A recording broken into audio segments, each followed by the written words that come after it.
Welcome back to the channel, guys. We're going to do a movie review for the 1986 Aliens by James Cameron. Of course, we all know this movie as one of the greatest sequels of all time. If not, might be the greatest movie in the franchise. Might be better than the original, which is going to be really tough to say. And that's a whole nother debate and argument. I did a poll about it, and it's pretty 50-50. It's not like exactly 50-50, but it's pretty damn close where it's a good argument. And I actually will give some good argument points into this. But let's dive right into this. Is this heaven? No. It's Iowa. The one thing that sticks out about this movie is obviously the transition from a sci-fi horror in the classic original movie that came out in 1979. And this is more of a sci-fi action. And that's what makes a good sequel better than an original, if not just a good follow-up, is you're not following the same footsteps as the original movie. Because this one, is action. It's a whole different story. It really is, because the first one you have one xenomorph. This one you have hundreds, if not thousands, xenomorphs. You have military in this people. In the original movie was, your blue collar average day people that they don't want to hold a gun if they don't want to.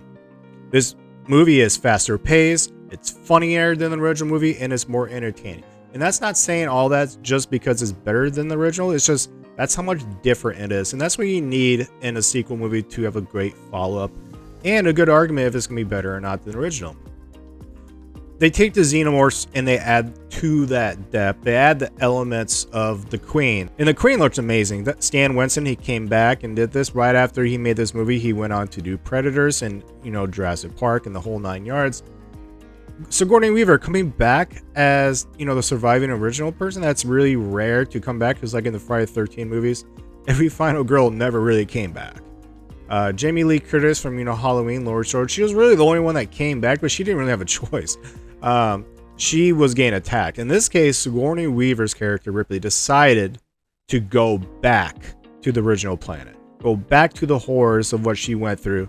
And that shows a lot for her character arc, because in the beginning of the movie, you notice that she lost her daughter because she was out in space for 57 years. Imagine being asleep for 57 years and waking up and your kids are dead. Yeah, it sucks. So at the end of this whole movie, she ends up finding that one girl, Newt, of course.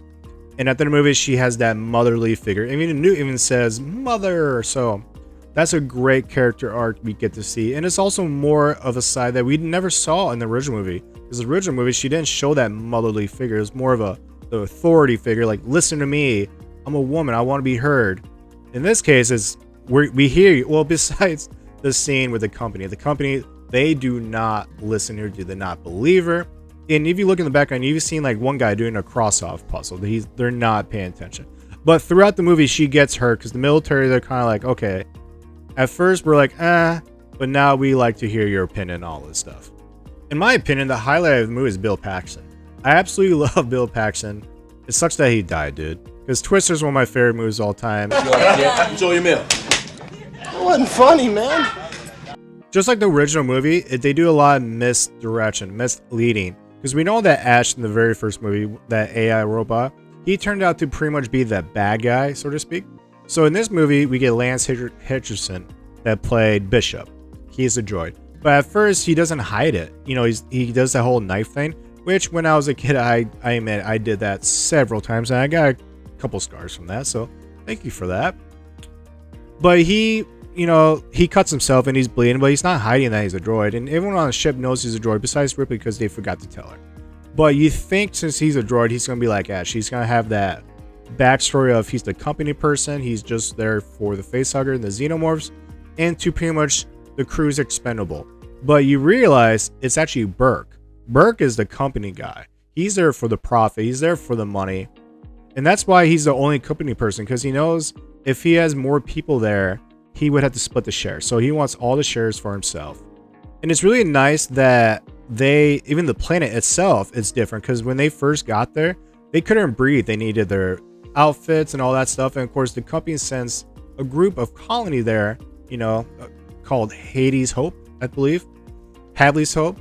And it's 158 people, and there's even children. There's a family and all that stuff, and they can breathe outside because they do this I don't know what you call it, but it makes it breathable outside. So that was nice too, because you don't want to see someone in a suit all the time. You don't see their face. Let them be out there, be exposed. Well, that was a nice element to the change. Michael Biehn, I don't know how, but this dude needs to buy James Cameron like the greatest gift of all time, because he was, in Terminator, he was in this, and he was even cast the last minute because James Remire, we all know the story. He played Hicks for like a week or two, then he got kicked out for some reasons I really don't want to talk about, but it's pretty much because he can't control his drug habit. If I can just borrow you guys' time for 20 seconds, this is not a sponsor. This is about children that need our help. These are children that have cancer, leukemia, all the bad stuff, and it's kill. I'm from Iowa.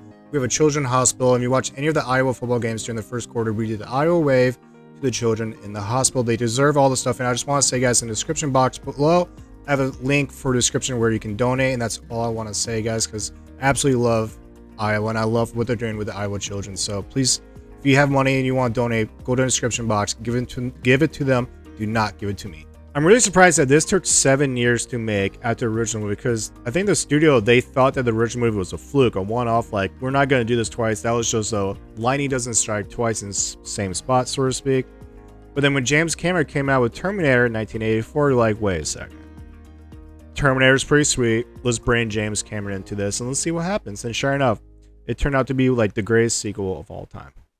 With these military people, they really do a lot of like Vietnam allegory for it, because they're all dressed up like you look like you're in Vietnam. They're all customized, and then also they deal with a lot with PTSD. So like Ripley, she has a PTSD like nightmare of like chest burster scene, and then we see in nude the whole shock on her face, not talking, because what a child went through. I would have a lot of PTSD also with that. I am not sure if this is the first movie that talks asshole and elbows. When he's like, let's move our assholes and elbows. My whole entire life, I've been saying it, but I do not know where I got it from. I know in Jeepers Creepers 2, they say that when they're getting the people back on the bus. Let's go, assholes and elbows. But I'm pretty sure this is the first time that it was really said. But again, my whole life, I'm like, where did I get this from? And I never understood it until I think I figured this out when I rewatched it. The only like negative or gripe I said I would have about this movie is the fact that I would love to spend more time with the colony. They really you see a glimpse of them, but I would love to see like, how did that happen? How did that colony go from the one face hugger being on the dad's face to they're gone, they're nothing? That right there, I think would be a whole great story, because like when they did The Thing, it was at first thought it was going to be a remake, but it's actually a prequel leading up to the John Carpenter's Thing, which I actually enjoyed that movie. A lot of people think it's garbage. Fair enough, but I like the idea of it being a prequel leading up to, the original. And I think at some point in time, there'd be a good point of where this movie could be made, where it shows the colony of what happened, and of course it ends with them coming down, the Marines and all that good stuff. And the last thing I want to talk about is the fact that these xenomorphs, they're way different than the original movie. Like, wait, how are they original? Because you gotta realize in the original movie, that creature, that xenomorph, was only 24 years old. These xenomorphs are way smarter, way more enhanced. The reason why, because they've been alive for months. So they definitely developed a lot of like, we know the back door to this place, and they just got smarter and got older. But that also adds to why I love this movie. And do I like this movie more than the original? I will save that for the rankings, so you check that out. But I give this movie a 9.2 out of 10 for a SkyGene score. And I give it a letter of an A. That's why I give this guy. And I think it's one of the greatest sequels of all time. It definitely, James Cameron knows what he's doing, guys. Him with this, Terminator 1 and 2, Titanic, True Lies, Avatar 1 through 5. I'm very happy that James Cameron took this movie, because who knows what we could have got with the sequel for this. And if a sequel sucked for this Alien franchise, it could have really killed the franchise, because right now we got a lot of movies, and I think it's really because the sequel was solid. But yeah, that is it for my movie review for Aliens, and remember guys, go Hawks.